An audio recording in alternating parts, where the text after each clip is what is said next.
Assalamualaikum warahmatullahi wabarakatuh. Bertemu lagi dengan saya Ririn di channel Mata Hati Korea.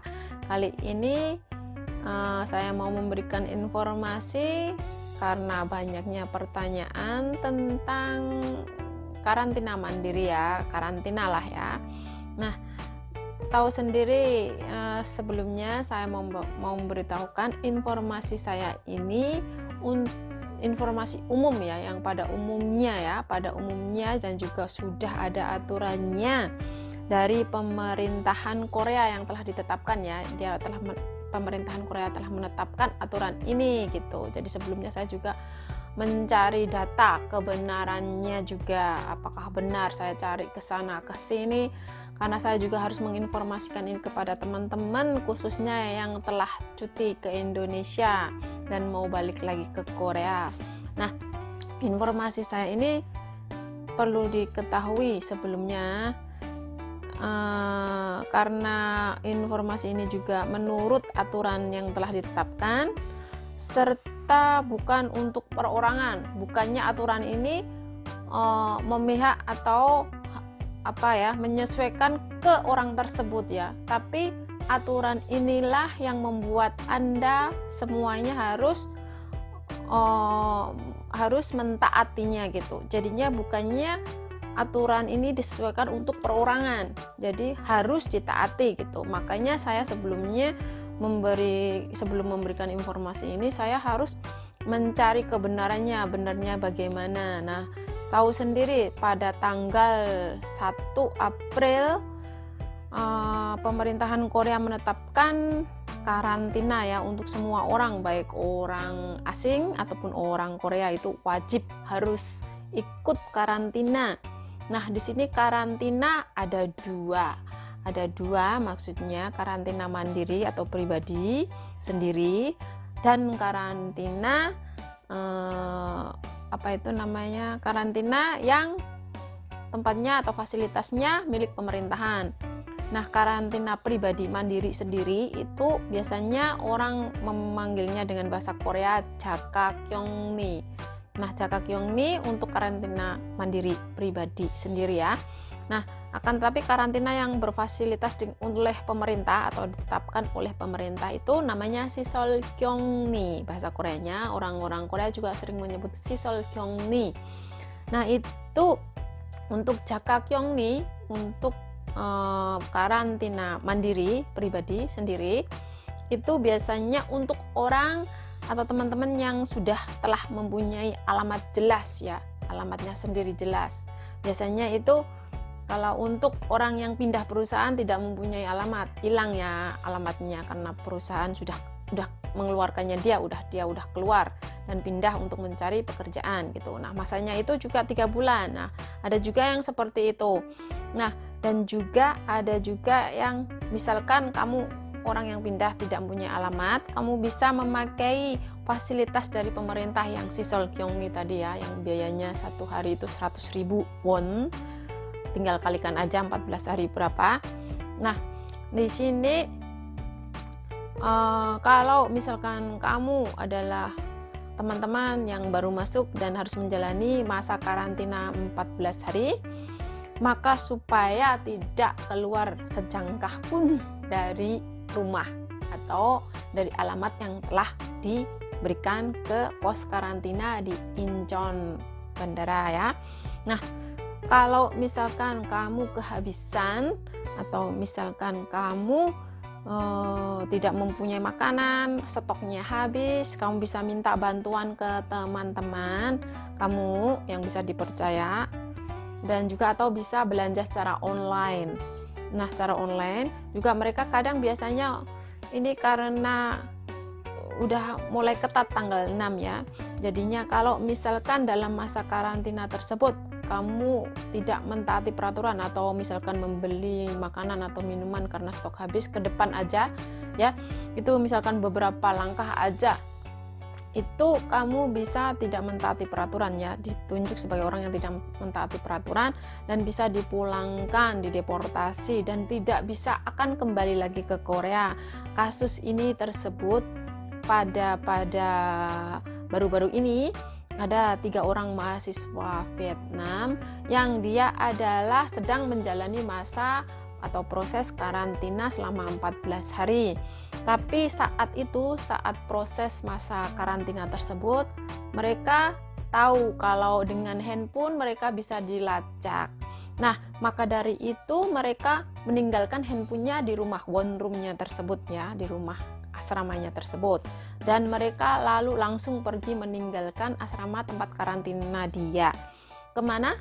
Dia main di Kunsan karena alamatnya mereka juga di Kunsan. Dia main di situ selama main ke Kunsan, ke taman yang jauh juga dia naik bis, dan kan di situ ada bis, karena agak jauh maka naik bis, meninggalkan handphonenya di rumah. Dan setelah itu balik lagi setelah 5 jam main. Nah, di situ bagaimana mereka bisa mengecek? Gini ceritanya, karena dalam beberapa jam mereka pasti telepon, ada yang setiap hari telepon. Pasti kalau misalkan tidak ada kabar di telepon, tidak ada yang mengangkatnya, maka mereka kantor polisi, pihak polisi setempat akan mengecek langsung ke tempat di mana dia menjalani proses karantina tersebut. Nah, maka dari itu kalau misalkan dia sudah tidak ada dan dia terbukti telah keluar dari tempat karantina itu tadi, maka mereka akan langsung, kalau itu memang benar ya, langsung dipulangkan, dideportasi. Setelah itu dilihat dari CCTV yang ada, dia main di mana, semuanya terbukti. Naik bis juga terbukti, membeli apapun terbukti, ada ATM, mereka bisa melacak dari GPS, ATM, CCTV, semuanya, juga dari laporan tetangga masyarakat yang ada di sekitarnya juga. Nah, jadi pesan saya, jangan sampai kamu meninggalkan tempat karantina kamu, walaupun kamu menempati tempat itu sendirian gitu. Jadi diempet dulu ya bahasa Jawanya, jangan sampai keluar gitu. Nah, ada lagi kasus orang tua, kakek umurnya 60 tahun, orang Korea. Dia juga menjalani masa karantina sendiri di rumahnya sendiri. Nah, itu pun dia karena gimana, di rumah itu rasanya itu dia tidak gimana ya, nggak terus di rumah aja kan, makanya pengen keluar. Nah, dia di situ kemana aja, dia ke sauna dan juga ke rumah makan Siktang ya di situ. Nah, dari situ ketahuan oleh polisi, dan sekarang lagi proses pengadilan ya, proses penuntutan hukum karena dia telah melanggar aturan yang dibuat oleh pemerintahan Korea, tidak pandang bulu. Kalau dia emang melanggar juga dia akan dikenai hukuman. Dia sekarang lagi dituntut, paling tidak itu hukumannya penjara juga bisa, atau juga denda sebesar 10 juta won. Nah, untuk teman-teman yang sudah saya bilang tadi, kita harus taati, wajib ikuti aturan, karena aturan ini juga saya dikasih masukan oleh kedutaan supaya untuk memberikan pemberitahuan untuk teman-teman, terutama untuk teman-teman yang tidak mempunyai alamat.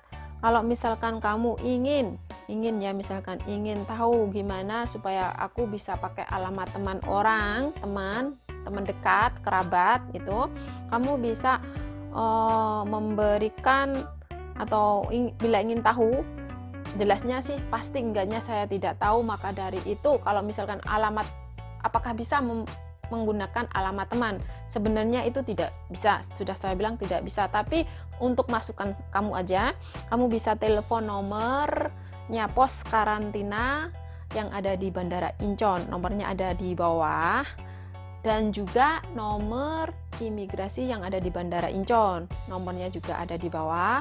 Kamu silahkan pencet, cek sendiri dan ikuti, dan tanyakan apakah kamu bisa menggunakan alamat teman. Karena saya sudah tanya, saya sudah ulangi ya, saya sudah tanya berkali-kali dari kemarin, 3 hari berturut-turut saya tanya, tidak bisa menggunakan alamat teman. Tapi bila kamu ingin menggunakan alamat teman dan atau kamu ragu akan kebenarannya, kamu bisa cek sendiri dari kedua telepon tadi. Kedua telepon kamu cek dengan nomor telepon kamu sendiri sebelum kamu masuk ke Korea. Karena setelah masuk kamu juga mungkin kalau misalkan ada majikan atau orang Korea yang kenal suruh teleponin, silahkan. Tapi kalau ini harus pakai bahasa Korea. Jadi untuk tahu kebenarannya silahkan telepon. Karena ini saya sudah mengecek kebenarannya sendiri. Dan juga menurut undang-undang sesuai aturan pemerintah Korea tidak bisa menggunakan alamat temannya. Jadi kalau mau menggunakan alamat temannya silahkan cek langsung apakah bisa. Kalau tidak bisa, dengan jalan apa, cara apa supaya kamu bisa masuk kembali ke Korea. Ingat, di sini Korea kamu harus ikut aturan yang ada di Korea. Terima kasih, semoga bisa membantu dan silahkan komen jika ada pertanyaan. Jangan menghujat orang yang memberikan informasi, tapi terima kasihlah untuk yang memberikan informasi. Terima kasih, semoga membantu. Wassalamualaikum warahmatullahi wabarakatuh.